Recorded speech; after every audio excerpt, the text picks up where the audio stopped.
This is the Invincible podcast on TV Podcast Industries. We're back with Season 3, Episode 5. This was supposed to be easy. Liu also threatened my daughter, and that crossed the line. Oh, I'm sorry. He crossed a line? You better report him to HR. The Order takes these things very seriously.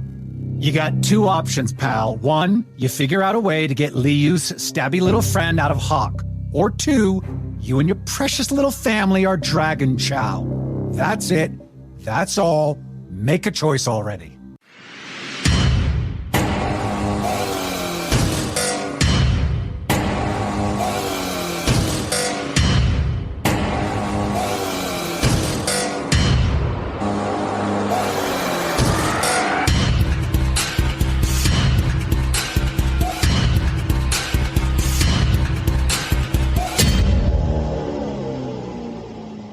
Welcome back, Guardians, to the Invincible podcast on TV Podcast Industries. We are back for the 5th episode of Season 3. We're over halfway, Chris. And this time, we're talking about This Was Supposed to Be Easy. I'm one of your hosts, Derek.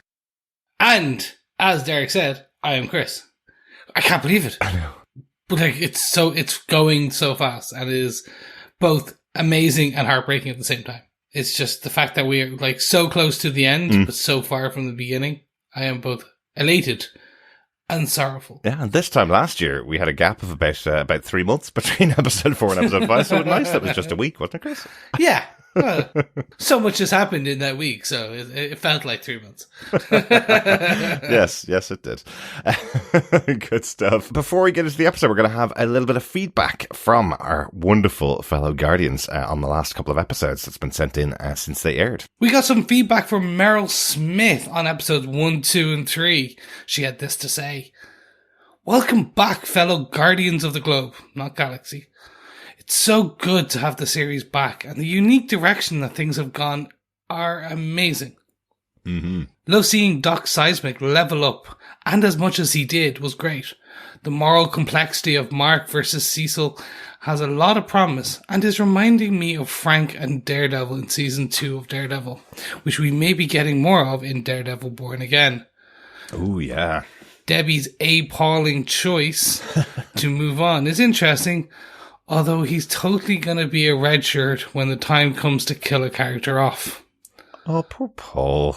Also, as a Spider-Man fan, Pauls are not welcome here."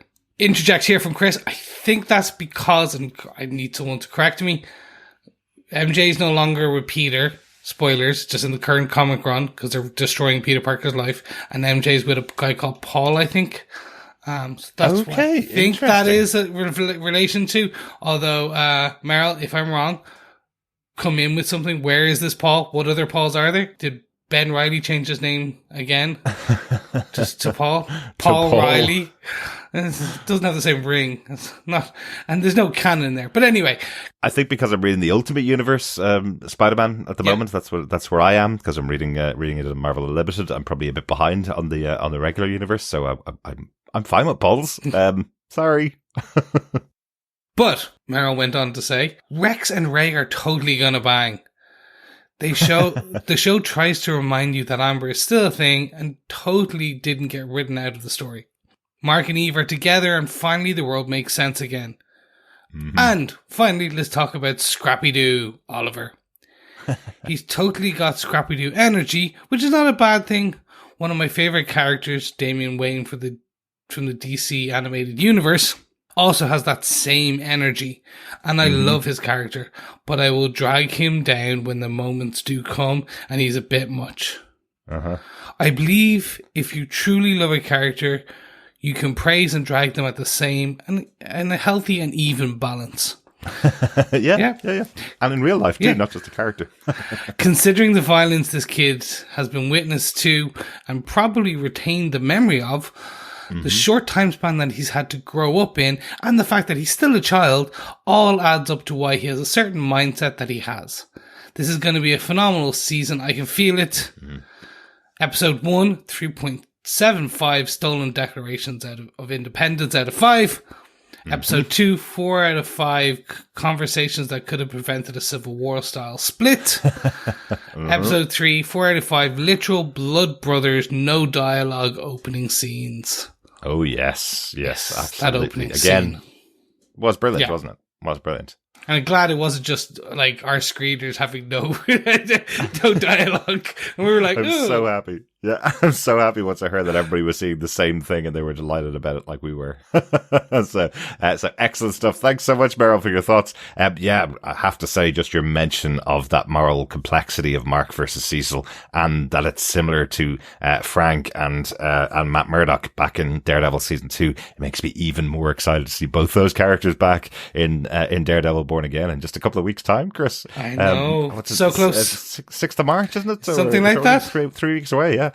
Cannot wait to get back to Daredevil. That's going to be awesome. Loving Invincible as well, but anything that can shine a light on the show that started off our Defenders TV podcast 10 years ago is always good too, right? Yep, 100%. And I love that Meryl also went for Scrappy Doo with Oliver as well. That's exactly what I went for when we met him first last week, or first powered, let's say, on the first couple of episodes of the show. Yeah, so, cool. And definitely agree the Damian Wayne energy is there. Mm-hmm. That violence with youth thrown in. Again, Hit Girl. Also Hit Girl. Think of Hit Girl. Think of Hit Girl. Yeah, I also think Oliver's going to get pretty bad as the show's going to go on as well. I don't think he's just going to simply ignore people's guidance. I think he's going to be pretty powerful.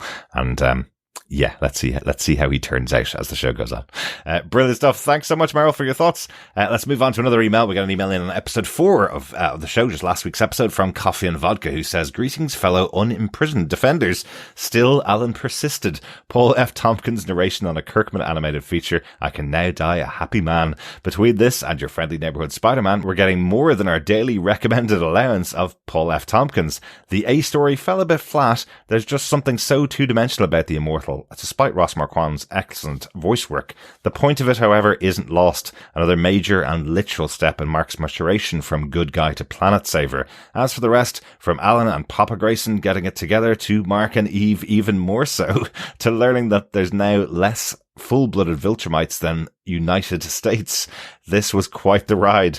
Finally, one of the meters I rate characters on is impulse control, which makes any episode without Oliver pretty much a winner. 4.5 possum playing Unipans, eviscerated Viltrumites, and purloined pizzas out of 5. Peace and take care, Coffee and Vodka. Fantastic Coffee and Vodka.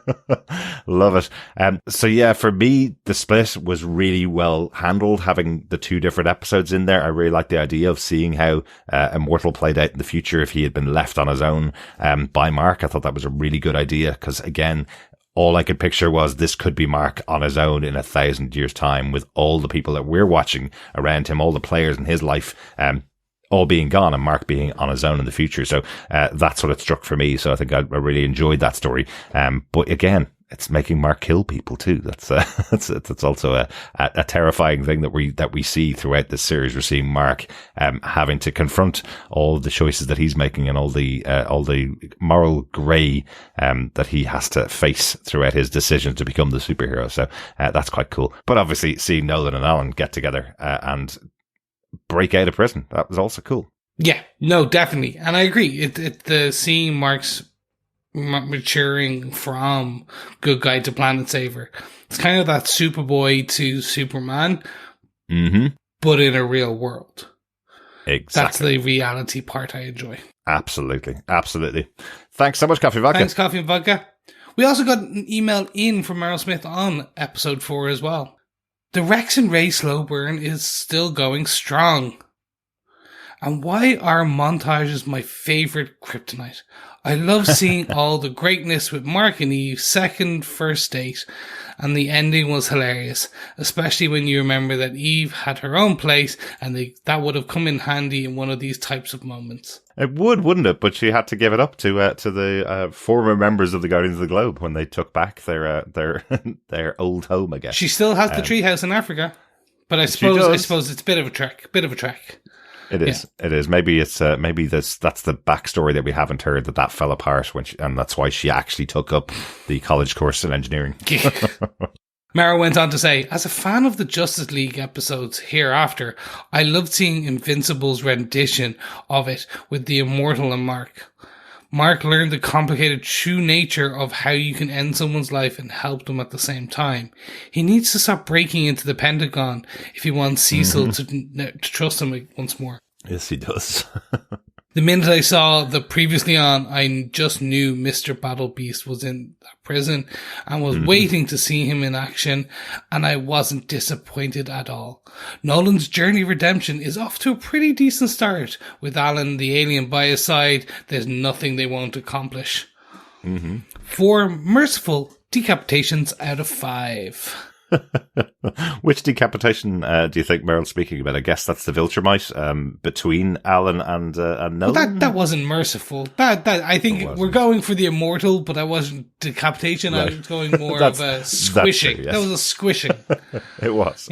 So 2 merciful decapitations out of 5. Yes. No, that's not a rating. 4 out of 5. Brilliant stuff. Thanks, Meryl. Thanks, Meryl. And over on Facebook, we got some feedback in from Victor Von Doom on this episode, who said, I like the Alan Nolan epilogues. I hope they continue. Alan opened the can of whoop-ass called Battle Beast was classic.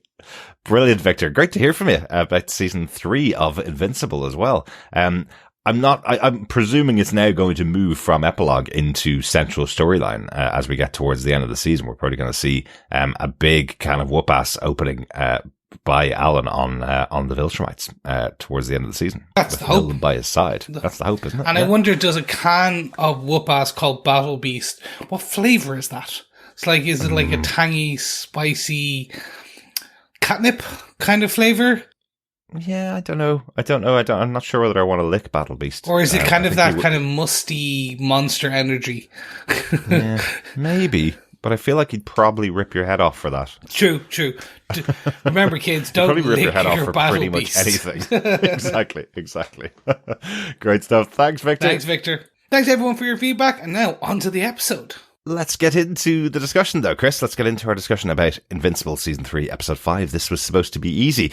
This, of course, is based on the comic book series written by Robert Kirkman and illustrated by Cory Walker and Ryan Ottley, developed by Robert Kirkman for TV. This episode was written by Helen Shang, who also wrote an episode of Rings of Power this season, which myself and John covered on TV Podcast Industries, and wrote on the final season of Hannibal, which was the first ever show that we covered on TV Podcast Industries as well. So, what a great person to be brought on board for Invincible, Chris. Yes, 100%. Cool. Sorry.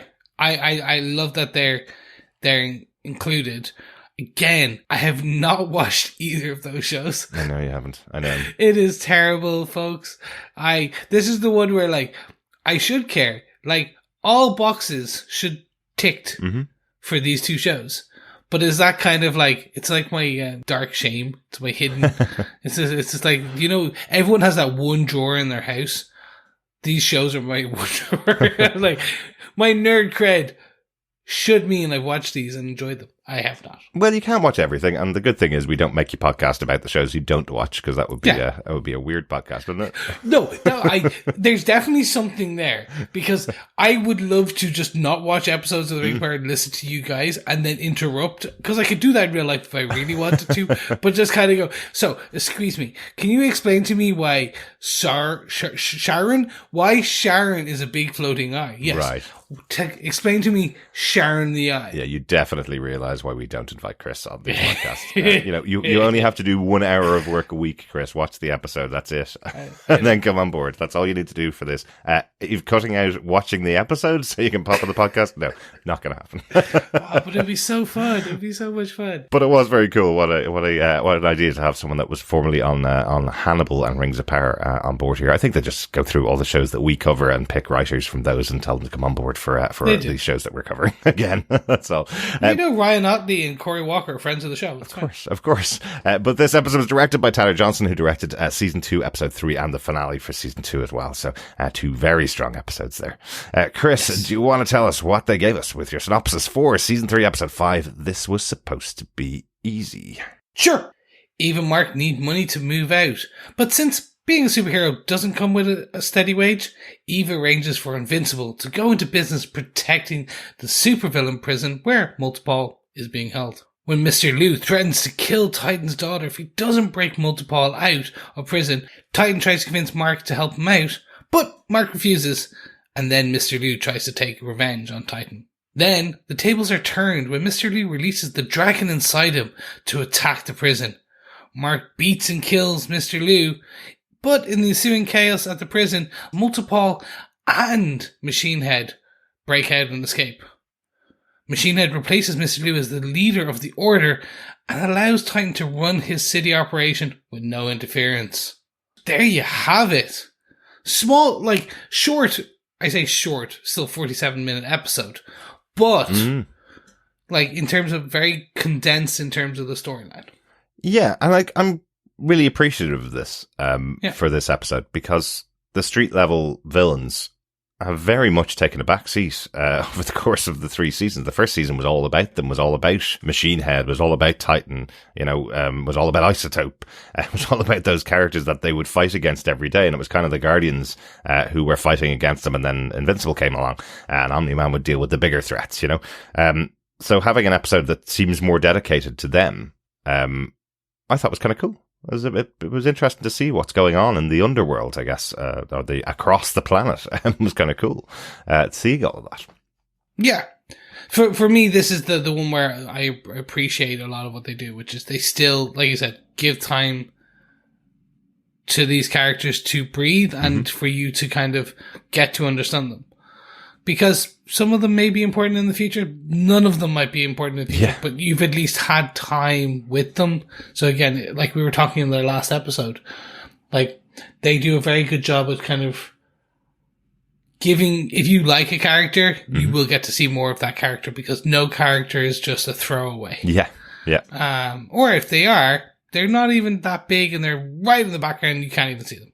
Yeah. So any character that you've been introduced to usually has some kind of returning plot point, or they're the butt end of a joke, or multiple things. Well, there was certainly some characters I wasn't expecting to see back. I certainly wasn't expecting to see Machine Head in this episode. Great or to have Praying him back. Mantis. Praying Mantis, yeah, that was kind of cool. Yeah. So that was really interesting. But let's get into our points so we can discuss the things we really liked about the episode overall. So our first point, call this one Prisons and Dragons. Oh, I thought that was quite good. That was good. That's well done. Dungeons. That's a nice one. Yeah. But we start off the episode with Multipole's attempt to escape the prison on his own. He doesn't believe he should be in prison. He's too important, he believes. So he tries to find his way out of prison.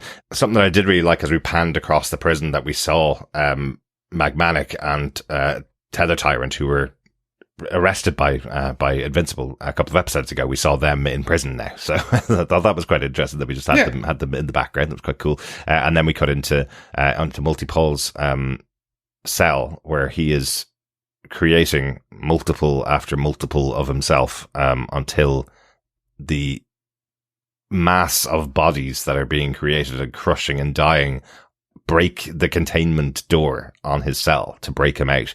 It is so gruesome looking, as he just finds a little slot for himself in the ceiling and just fills up the entire room with these bodies constantly multiplying and crushing each other until the door, the sluice gates open, I guess, and the blood seeps out underneath the door, and then the door eventually breaks off the wall. I just thought it was so brutal looking.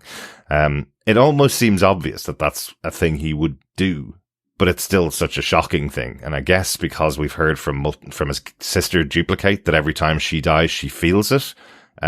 She's felt the death of every single multiple that she's created. So he also must feel that, right? Yep. And it's just such an interesting use of the power. Like, it is a very much like, we've talked about how this podcast network, but also this streamer does The Boys. It is such a boy style approach to using a power, which is duplicating yourself. Yes. Or multiplying yourself. But like, yeah, you could use that just to fill up this horrible amount of space. And it is that kind of gut wrenching where you start hearing them and seeing them squash and crunch and crack and bleed. And it really is those sounds behind. I think there's one where one of the duplicates' eyeball is just bulging and slowly coming out and further and further. It is very gruesome, but also cool. Yeah.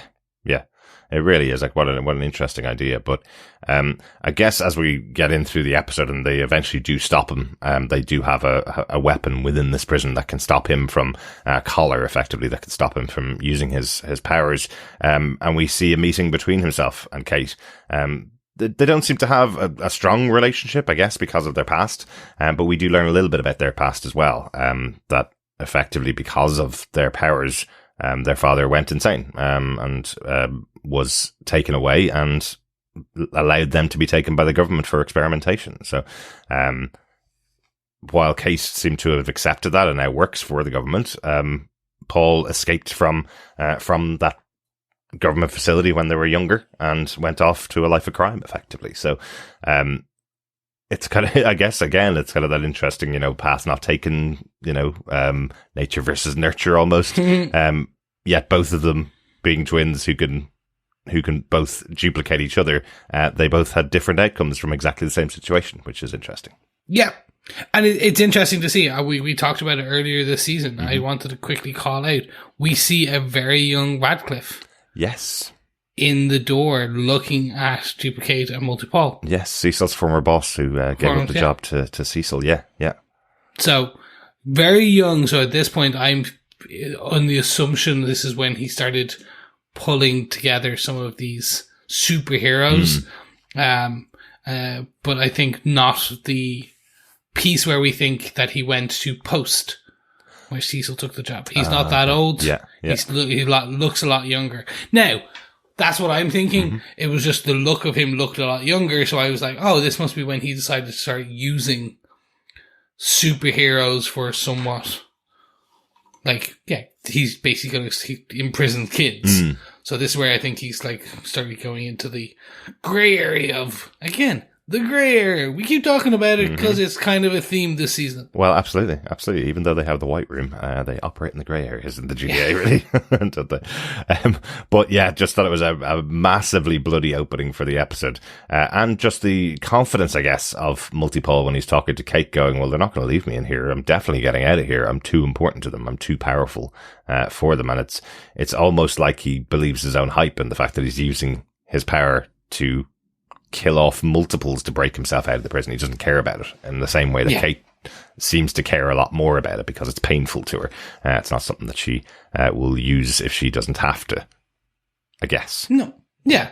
No, you're right. But it does lead to an opportunity for Eve and Mark. They have a conversation where they're in that sexy time, where they're just having sex all the time, when they're starting out their first relationship and they want to move out. They decide that it's time for them to get out from underneath Debbie's roof and get their own house. But the obvious question is posed, how can you do that if, Eve's going to college, doing night classes, and has no job, and Mark has, no job at all now, especially because he's left the GDA. There's no possibility for either of them. So Eve comes up with a job for herself, which is selling Mark as the new security guard for the prison. Because it took them a few minutes to capture Multipole, some of their security guards died. But if they had a superhero on retainer who could get there within 30 seconds, well, maybe they could save all of their security guards if any of the superpowered residents get out of there. I thought that was, again, another interesting idea, to have Mark in here, being involved in security for the prison. The one thing I'm not clear on is this the GDA prison? So is Mark technically working for the GDA in a side job now?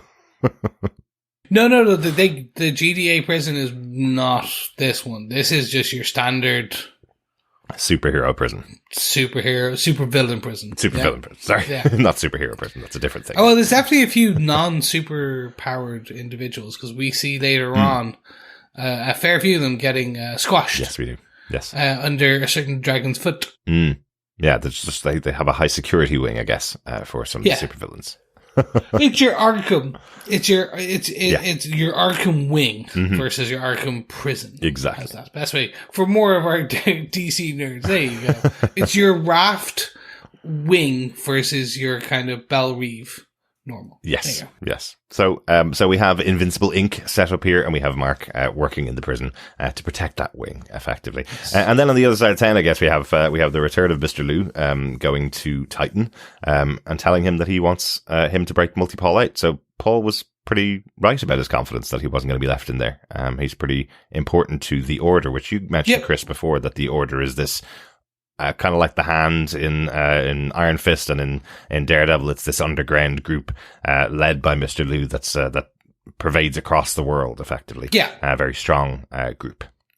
It's your bog standard kind of global crime syndicate. Yeah, like Hydra as well, I suppose. Yeah, exactly. But more crime focused versus world domination and fascism. Right.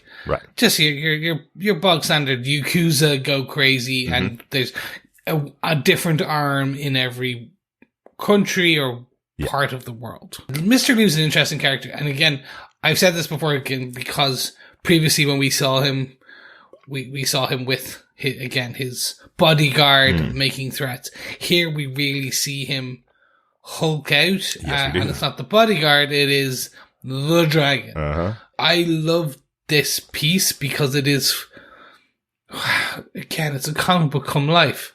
It is a superhero fighting a dragon. Yeah. It is your Superman versus Fing Fang Foom. And I love it. Well, you're mixing your I know. There. Hey, come on.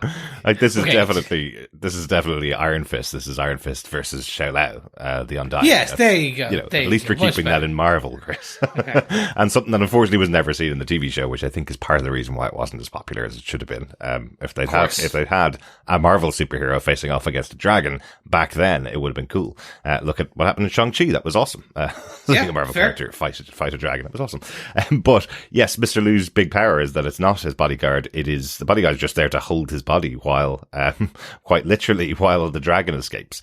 So he threatens Titan, but then Titan doesn't carry out his plan, and he goes in to break out Multipole himself, using the dragon, and the new security guard, Invincible, takes him out and kills him, you think, until the post-credit scene, which I don't understand at all, but I guess that's, if you're going to have a dragon come out of a human body in this TV show, all bets are off, really, about what happens with that dragon afterwards, right? Well, the dragon isn't killed by Invincible because he is getting eaten. It is essentially that because Machine Head escapes, and that's we'll talk about that later. Machine Head kills the body, shoots the body in the head. Yes, that's it. That destroys the vessel. That destroys. And it's very much a vessel thing. I took it as, it's not explained any better in the comic books. It is just like, cool. Yeah. All right, I get it. There's a body with a dragon inside. A dragon's occasionally freed. Yes. Yes. He goes poof into smoke. I did enjoy this because it is that kind of, again, I said, it's a superhero fighting a kaiju. So it's fun to watch that. Yeah. But I do like how it sets up. Like, we see Titan earlier walking around his city, his beat. He is your, what if Luke Cage was a gangster? Yeah. He is the bulletproof man, but he's well respected in the community. Yeah. Everyone, now he gets nods by one or two gang members, but you see everyone else just like happily giving him a coffee and stuff. And you get that feeling that he is somewhat respected because he has brought law and order to the community. It would have been Luke Cage season 3. You're absolutely right, because he was just about to become that villain in his community, wasn't he? Back then. So that's if Luke Cage returns to Disney Plus, that's what we get to see. That would be the story, right? So I like this storyline. I also like that he is then thrown miles in the air and then out a window, and you expect that he is kaput because did he reform his rock just before he hit the ground? Everyone else thinks not, and then we do see him survive, come back later. Exactly. And I like that about Titan. Titan is that kind of ever enduring character that is in the background. Yeah, absolutely.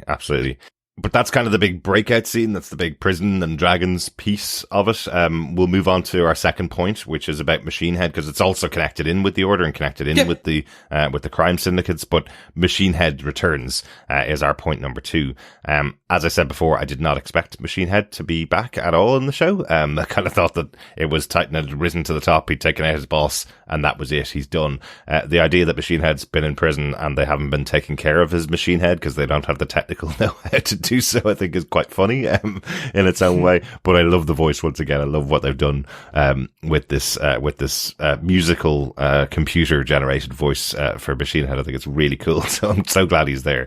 But he's pretty brutal. When he does get out, as you say, you know, shooting Mr. Liu in the head is the first act that he does, which is brutal in itself. But he walks into the Order, and now that Mr. Liu is supposed to be dead, he takes over this entire worldwide organization, puts himself at the top of that. And I'm right in saying that that wasn't his position before. He was the one that was leading the local organization that Titan took over in this city, effectively.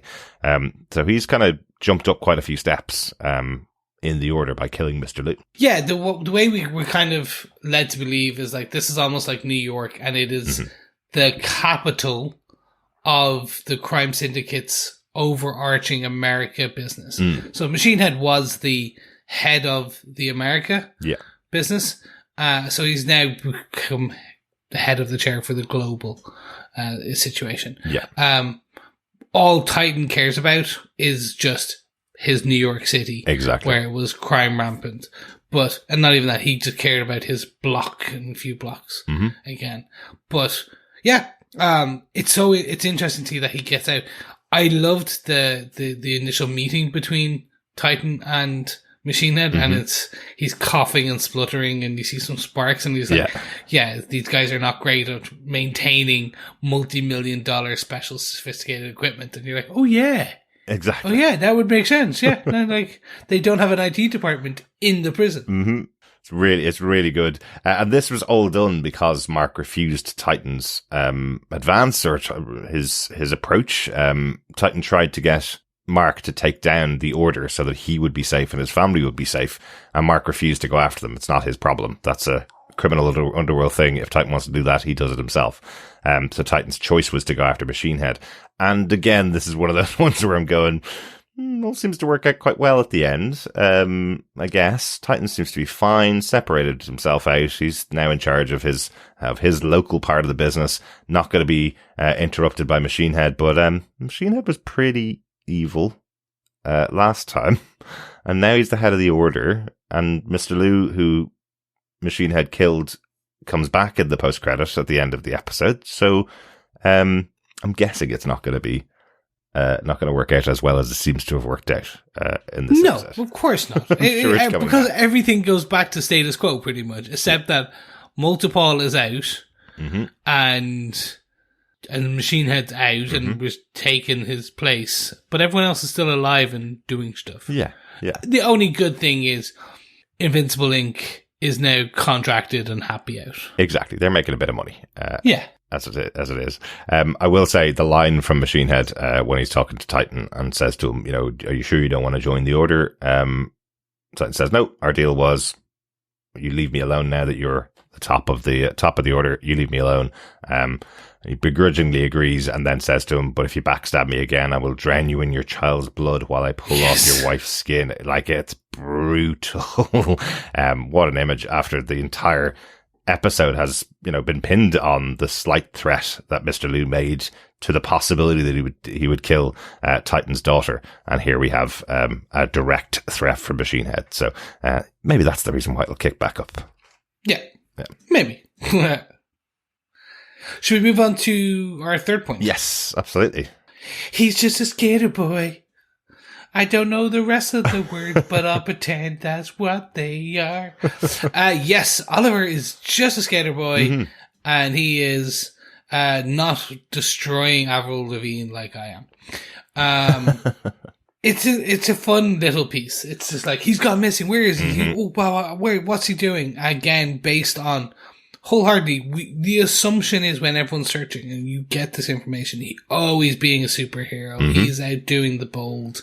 We're about to see Oliver punch through multiple people again. For it to land on that he's just a purple kid trying to have some fun with some friends. It is kind of cute. And we see this constant, Mark is jittery, he's about to, and then you have Eve calming him and relaxing him, and more importantly, just setting him up correctly. Yes. It's cute, it's fun. I loved the scene where we do have 3 bullies. Because it is so fun and so unique. I expected, like, 3 kids to be mangled together and turned into a bow. Absolutely. I'll use you as my skateboard. Yes. Yeah. I was expecting something. Or some kind of, I don't know, like what you would usually see in some other film, which is like hard cut to Oliver holding them off the side of a building. And them just going, I never do it again. Without that. Like that type of thing, or floating and doing that. So this is a fun, that's what a 12-year-old would do. Exactly. He'd pull down pants. He thinks it's funny, and he also thinks it's going to embarrass them. But it also sets him up in that way. He is following the orders.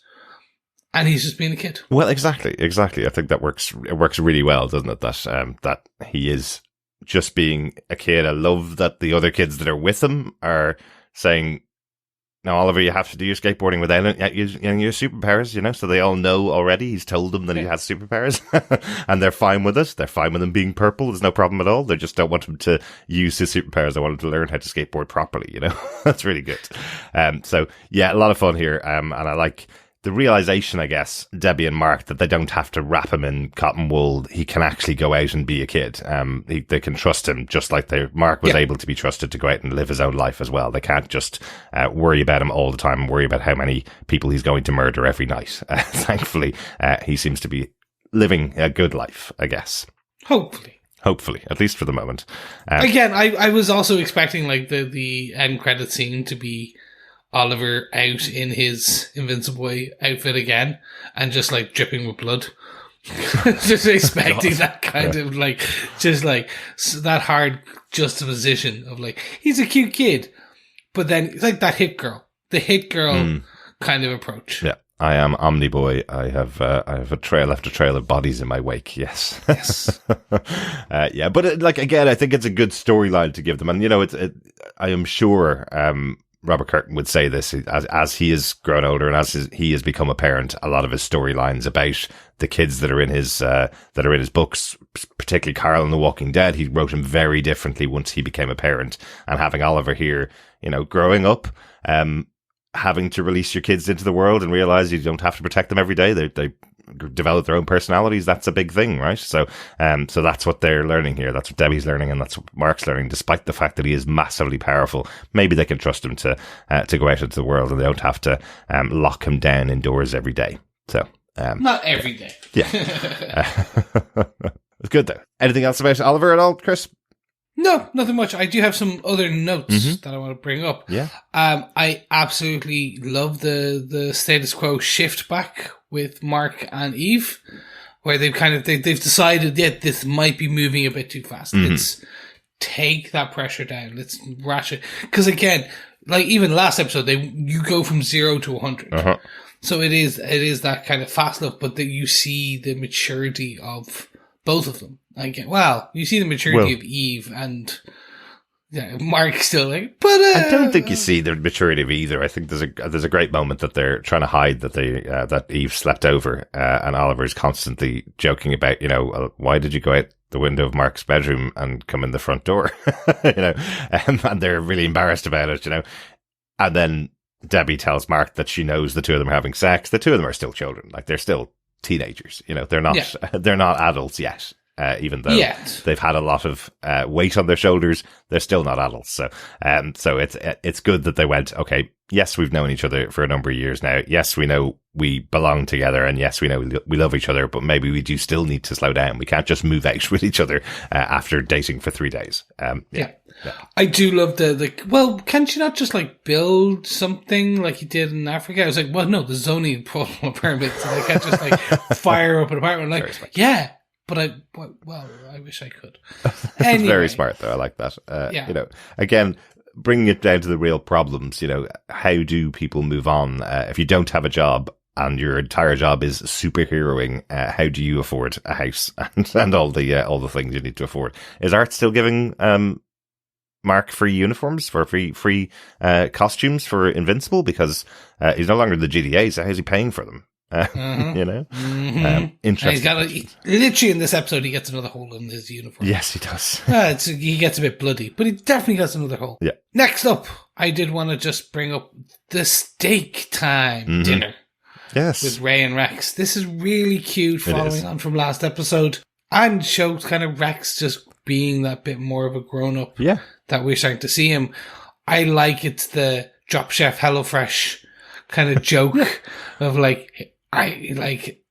one's really a good cook, but they can follow orders. Well, absolutely. They can follow the recipe. There's nothing wrong with that. And it's not a complaint. There's nothing wrong with that at all. Order your HelloFresh, cook something. The difference is he ate pizza for the last 24 years of his life. And that was his default. Get pizza in. I also love the tiny little touch that he calls her in to go to the kitchen to eat dinner with him. And she goes, Rex, it's 11:30 at night. It's like, oh, even with HelloFresh and following the recipe, he's been doing this since about 6 p.m. and it's taken him about 6 hours to cook a steak, which is a nice little touch. But also, because it's Rex, I love that he stole one of the Immortals' ancient bottles of wine from his cellar, thinking it would be wonderful, and both of them realize it's absolutely disgusting because it's been sitting there for thousands of years. Yeah. Yeah. You sell that stuff, you don't drink it. Yeah, but it's Rex. Even when he's doing something good, he still has to steal from somebody, right? Of course. But it is nice. It's nice seeing the two of them together. I'm not totally sold on Ray's accent. It's like goes in and out weird, too much, Boston-y, but not Boston, then Jersey, then not Jersey, then like New York. Like, hey, I'm walking here. And you're like, wait, but which are you? Pick a lane. Yeah. Like, that's kind of, I was like, are you just not sure? Anyway, I completely agree. Do you know what I mean? I think we haven't seen Ray on screen enough, and she hasn't had as many lines in the past. This scene with just the two of them together, it's great to give more development for Ray and more development for Rex. It's awesome, but I did feel her accent was popping in and out quite a bit. I was getting confused as to whether she's local New York or Boston or general US. Sometimes it's very soft accent. So I don't know. I guess hopefully it'll get a bit better. There'll be a choice, because I know what it's like with doing voiceover work. It's, it could be months between coming back and saying two lines that appear in the same scene. So sometimes that's up to the director, though. They should be going back over the lines and making sure they all match and an accent is matching. Just felt a bit out there, right? It did, and I'm hoping, like you said, or they make a poke fun at it in the next episode where like, maybe. Where are you from? I moved around a lot. Okay, there you go. Yeah. You cleaned it up. You have an answer. Yeah. You have an answer. Great stuff. Any final thoughts on this episode of Invincible, season 3, episode 5? This was supposed to be easy. For me, this is just, I don't want to call it a filler episode because it's not. It still moves everything forward. If anything, this for me is that check back in episode where you're kind of slowing the main story down. We don't have very much Vulture invasion. We don't have the GDA. You're still sticking to the main themes of the series and the season, i.e. that grey area, i.e. with Mark and Titan. But you're also kind of expanding out the universe more for people who are interested in, but what is the Order and why are they the criminal enterprise? And like, give me more of that. And oh my God, that's a flying dragon. What the hell? All of that. We didn't even touch into Isotope backstabbing, but he didn't backstab in the end. It was all a big ploy.